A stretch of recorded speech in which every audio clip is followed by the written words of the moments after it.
हल्की फुल्की गुलाबी ठंड के साथ ही हम सभी के गार्डन में विंटर की शॉपिंग और विंटर के गार्डन की तैयारी शुरू हो चुकी है। हेलो एवरीवन, आप सभी गार्डनिंग लवर्स का मेरे चैनल में स्वागत है। तो आज मैं आपके साथ शेयर करने जा रही हूँ परमानेंट समर फ्लावरिंग प्लांट्स की केयर टिप्स, क्योंकि ठंड शुरू होने वाली है, लेकिन नवंबर के मंथ में अभी भी दिन में थोड़ा गर्म होता है, रात में ठंडा होता है, तो अभी भी इसमें बहुत अच्छी फ्लावरिंग और आपको ग्रोथ देखने को मिल रही होंगी अपने सभी परमानेंट प्लांट्स में। तो मैं आज शेयर करने जाऊंगी कि जैसे ही ठंड पड़ेगी और जब एक्सट्रीम टाइम होता है ठंडी का, तो ये प्लांट्स जो होते हैं वो डोरमेंट पीरियड में चले जाते हैं। डोरमेंट पीरियड यानी सुप्त अवस्था, या एक ये छोटी सी आप सोच लीजिए नींद लेते हैं जब इसमें इनकी सारी ग्रोथ रुक चुकी होती है। स्पेशली कुछ प्लांट्स तो ऐसे होते हैं कि आपको उनमें एक भी लीफ दिखाई ही नहीं देगी, जैसे टिकोमा वाइन, तो आपको लगेगा कि ये प्लांट डेड हो चुका है, लेकिन ऐसा नहीं होता, वो उनका डोरमेंट पीरियड होता है। तो डोरमेंट पीरियड में आपको वैसे उन्हें ज़्यादा छेड़ना नहीं चाहिए, आपको उनको रेस्ट करने देना चाहिए। लेकिन कुछ थोड़ी सी केयर है, केयर टिप्स हैं जिनको आप इस समय अगर फॉलो करेंगे तो आपका प्लांट्स नेक्स्ट सीजन के लिए अच्छे से हेल्दी बना रहेगा और अच्छी फ्लावरिंग देगा। तो सबसे पहले केयर टिप्स अगर मैं आपके साथ शेयर करूं तो वो है कि अगर आपको अपने प्लांट को शेप देना है, क्योंकि अब कुछ दिनों बाद इनमें फ्लावरिंग, ऑब्वियसली जब फ्लावरिंग नहीं होगी तो हमारा प्लांट्स थोड़ा सा कम के केयर हम करेंगे, तो उसके लिए आपकी इधर उधर की अनवांटेड ब्रांचेस वगैरह जो भी हो आप उन्हें कट कर दीजिए। और अगर आपको प्रूनिंग करनी हो, सॉफ्ट प्रूनिंग तो आप इजीली कर सकते हैं, मैं इस समय थोड़ी हार्ड प्रूनिंग भी करने जा रही हूँ, लेकिन कुछ केयर टिप्स होती हैं जिन्हें आपको ज़रूर फॉलो करना चाहिए, तो मैं प्रूनिंग पे एक सेपरेट वीडियो बना दूंगी आज का ही। लेकिन प्रूनिंग के जो सबसे 3 मस्ट स्टेप होते हैं, आपका प्लांट हेल्दी हो तभी उसे प्रून कीजिए अगर हार्ड प्रून करने जा रहे हैं, और सेकंड आपका कटर शार्प हो, आप कटिंग में फंजीसाइड का यूज़ ज़रूर कीजिए, जहाँ से भी प्लांट कट की करें वहाँ फंजीसाइड लगाइए, और आपका कटर बहुत अच्छे से सैनिटाइज हो।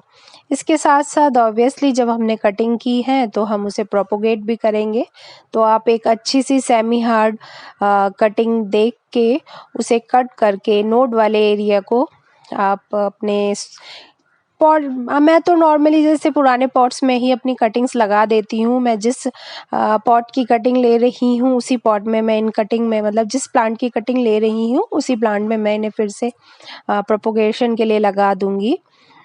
अब सेकंड अगर मैं टॉपिक पे बात करूं केयरिंग की, तो आप इस समय देख रहे होंगे आपके जो परमानेंट प्लांट्स हैं जो सभी वो शायद रूट बाउंड हो चुके होंगे। तो वैसे तो उन्हें रिपोर्ट करने की ज़रूरत नहीं है, क्योंकि अब इनकी ग्रोथ वैसे ही रुक जाएगी, तो इनकी ग्रोथ रूट्स की भी इतनी ज़्यादा नहीं होगी। लेकिन इन केस अगर आपको रिपोर्टिंग करना ही हो, जैसे मेरा ये प्लांटर जो है वो टूट चुका है, मुझे रिपोर्ट करना है, या कोई और एक ऐसा रीज़न हो कि हाँ कई बार हम लोग शिफ्ट करना होता है, या फिर अगर आपने कटिंग से ग्रो किया हो जुलाई में ही और वो काफ़ी बड़ा हो चुका हो, तो इस समय एकदम परफेक्ट टाइम है कि आप रिपोर्टिंग भी कर दें अपने प्लांट्स की। वैसे नॉर्मली आप अगर अपने प्लांट्स को रूट बाउंड भी देखें इस समय, तो भी अगर आप ना ही छेड़ें तो चलेगा, क्योंकि इसके बाद नवंबर के बाद लगभग इनकी ग्रोथ एकदम रुक जाएगी। उस कंडीशन में आप ऊपर से थोड़ी सी सॉइल की जो गुड़ाई कर दीजिए, जिससे हल्का सा उसको स्पेस मिले न्यू जड़ों को ग्रो करने के लिए। अब मैं रिपोर्टिंग करने जा रही हूँ, तो जितने भी चारों तरफ से ये जो रूट बाउंड हो चुका है, सारी जो रूट्स हैं इन्हें कट करके यहाँ से रिमूव कर दूंगी, जिससे मेरे पौधे को, और मुझे फिर नेक्स्ट मार्च मंथ में इसको रिपोर्ट करने की ज़रूरत नहीं होगी। अब मैं अच्छा सा एक ड्रेनेज सिस्टम बनाने जा रही हूँ, उसके लिए मैं अपने दिवाली में दियों का यूज़ कर रही हूँ। सारे होल्स को मैंने दियों से कवर किया है, उसके बाद एक मोटी सी लेयर उन्हीं दियों को तोड़ के बिछा दे रही हूँ, जिससे मेरा जितने भी होल्स हैं वो ब्लॉक ना हो और पानी प्रॉपरली ड्रेन आउट हो जाए। इसके साथ साथ और चीज़, जैसे भी जितनी भी रूट्स निकली हैं, तो वो हाँ गार्डन में जो होता है ना, कोई भी चीज़ हम गार्डनर्स के लिए वेस्ट नहीं होता है, तो इन रूट्स को भी मैं इसके ऊपर डाल दे रही हूँ, वो धीरे धीरे डिकम्पोज भी होंगी और एक तरह से सॉइल के लिए एक अच्छा सा वो बना दिया जिससे सॉइल नीचे की तरफ नहीं जाएगी। तो अब मैं इसके ऊपर सॉइल फिल कर रही हूँ और ये काफ़ी बड़ा एक पॉट है, लगभग 18 इंच का। तो इतने बड़े पॉट को फिल करने के लिए मैं अपना थोड़ा-सा किचन वेस्ट यूज़ कर रही हूँ। आपके पास जो भी किचन वेस्ट अवेलेबल हो। मैं एक पोटेशियम रिच, क्योंकि ये फ्लावरिंग प्लांट है, देखिए मेरे पास कितने सारे बनाना जो छिलके हैं वो मैं इसके अंदर डाल दे रही हूँ। उसके साथ ही घर में बची हुई चाय पत्ती जो एक नेचुरल एनपीके है और वो धीरे-धीरे डिकम्पोज़ होगी। मैंने इसे अच्छी तरह से धो लिया है चाय पत्ती को। ये 2 दिन की लगभग चाय पत्ती है। आज निकले हुए जितने भी सब्जियों और के छिलके, इसके साथ-साथ लहसुन प्याज के छिलके भी दे सकते हैं। और इसके साथ दे रही हूँ अपने गार्डन का वेस्ट, मेरी कितनी पुरानी सूखी हुई पत्तियाँ जो हैं और कुछ नई पत्तियाँ भी। तो इस तरह से आप अपना बड़े पॉट को कम सॉइल से भी फिल कर सकते हैं। लेकिन हाँ, एक बात का ध्यान रखिएगा कि जितना भी आपका वेस्ट है, तो जो आप रिपोर्टिंग करने जा रहे हैं, तो जो प्लांट है उसकी रूट्स के साथ ये एकदम डायरेक्ट कांटेक्ट पे ना हो। 2 इंच करीब की लेयर इस वेस्ट के ऊपर बिछा दीजिएगा, फिर अपना प्लांट इसके ऊपर रख रिपोर्ट करने से क्या होता है, अब उनकी मतलब क्योंकि ये डिकम्पोज जब होगा आपका वेस्ट, तो आपकी रूट्स क्या होती है, मतलब कोई फंगल इन्फेक्शन हो जाएगा या किसी तरह का इन्फेक्शन से बचता है। तो बस अब मैं अपना ये पौधे को इस पे रख के रिपोर्टिंग कर दूंगी। और हाँ, इसकी जो सॉइल मिक्सचर है वो सेम मैंने लिया है।